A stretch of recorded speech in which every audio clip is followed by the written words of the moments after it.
پہلے یہ ہوتا تھا کہ جب کوئی بیمار ہوتا اور مرض موت میں مبتلا ہوتا تو اس کے اہل خانہ حضور کو بلا کے لے جاتے، حضور اس کے پاس تشریف رکھتے، پھر اس کی موت واقع ہوتی، پھر اس کی تجہیز و تکفین ہوتی، پھر جنازہ ہوتا، قبر میں اتارتے، پھر حضور آتے۔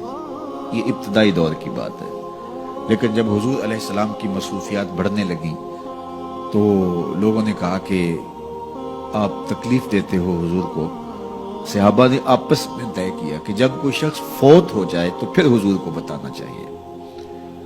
تو پھر جب کوئی فوت ہو جاتا تو پھر حضور کو بتاتے، حضور ان کے ہاں تشریف لے جاتے۔ لیکن پھر اور زیادہ مصروفیت ہوئی تو کہا حضور کو جنازے کا بتانا چاہیے، پھر جنازے کا بتاتے، پھر اور کار نبوت کی اہم ذمہ داریاں اور نظم پھیلتا چلا گیا۔ تو پھر صحابہ نے آپس میں مل کے طے کیا کہ جنازے کا بھی نہیں بتائیں گے، بلکہ جنازہ اٹھا کے حضور کی چوکھٹ پہ لے آئیں گے، اور پھر جنازہ اٹھا کے لے آتے۔ یہ باب البقیع سے باہر جو جگہ خالی پڑی اور جنت البقیع کے درمیان جو جگہ ہے، یہاں لا کے جنازہ رکھا جاتا ہو۔ حضور کے دور میں سارے جنازے یہاں ہوتے تھے۔ تو پھر جنازہ لایا جاتا، حضور سے عرض کیا جاتا اور حضور حجرہ انور سے نکل کے جنازہ پڑھا دیتے۔ تو یہ ابتدا کی بات ہے۔ تو حضور پہلے ہی تشریف لے جاتے۔ تو وہ انصاری جوان کا وقت آخر تھا اور آقا کریم علیہ السلام اس کے سرحانے بیٹھے تھے۔ تو اسرائیل علیہ السلام روح قبض کرنے کے لیے آئے۔ روح جب قبض کرتا ہے ملک الموت تو وہ پاؤں کی جانب سے روح کو قبض کرنا شروع کرتا ہے۔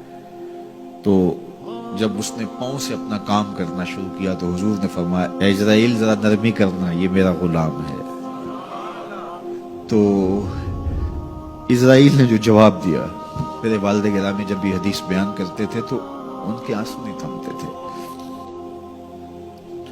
تو اسرائیل نے جو جواب دیا وہ کیا تھا؟ کرے اینا کا، حضور آپ کی آنکھیں ٹھنڈی ہو جائیں، حضور آپ کی آنکھیں ٹھنڈی ہو جائیں، صرف اس کے ساتھ نہیں، آپ کا جو بھی غلام ہوگا اس کے ساتھ نرمی کروں گا، اس کے ساتھ نرمی کروں گا۔ تو حضور کا رخ انور اس وقت اگر نصیب ہو جائے، اس وقت حضور کے چہرے کی زیارت نصیب ہو جائے تو مجھے بتائیے کہ پھر تو زندگی کی جستجو ہی کامیاب ہو گئی۔ اللہ ہمیں حضور کی محبت عطا کرے اور ہمارے باطن کو ستھرائی دے دے۔ کاروبار بھی ہیں، بچے بھی ہیں، بچوں کے مسائل بھی ہیں، بچوں کے رشتوں کے معاملے بھی ہیں، اور بھی بہت سارے معاملات ہیں جو ہم سب کے ساتھ پیش ہوں گے۔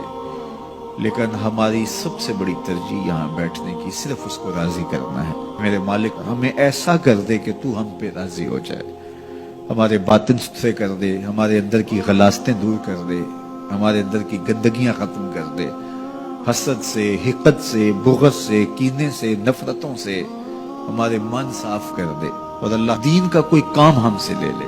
یہ دعا کیجئے گا، اللہ ہم سے ہماری استطاعت کے مطابق یہ مشت خاک کسی کام آ جائے، اس کا کوئی مقصد ہو، ساری زندگی یوں ہی جو ہے وہ گزر نہ جائے۔ وہ کیا کہا تھا اکبر الہ آبادی نے، کیا بتائیں احباب کیا کار نمایاں کر گئے، بی اے کیا، نوکر ہوئے، پینشن ملی اور مر گئے۔ یہ زندگی کا مقصد تو نہیں، یہ تو کام ایک چونٹی بھی کرتی ہے۔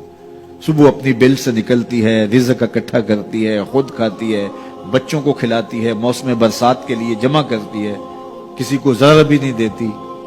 اور یہی کام انسان کا ہو، صبح کام پہ نکل گیا، شام آ گیا، سو گیا، چلا گیا، تو پھر کیا فائدہ؟ اشرف المخلوقات کا ایک ہے۔ تو یہ دعا کریں اللہ اس مشت خاک سے کوئی کام لے لے اپنے دین کے لیے، ہم مقصد کی زندگی گزاریں، با مقصد ہماری حیات مستعار ہو، اور وہ با مقصد تبھی ہو سکتی ہے کہ اللہ رسول کی راہوں پہ گزاروں میں انسانیت کی خدمت کریں۔ سب سے بڑی خدمت انسانیت کی انسانی ہدایت کے لیے کوشش ہے۔ انسان کی سب سے بڑی ضرورت ہدایت ہے، تو انسانی ہدایت کے لیے کوشش یہ سب سے بڑی انسانیت کی خدمت ہے۔ اللہ ہمیں توفیق دے۔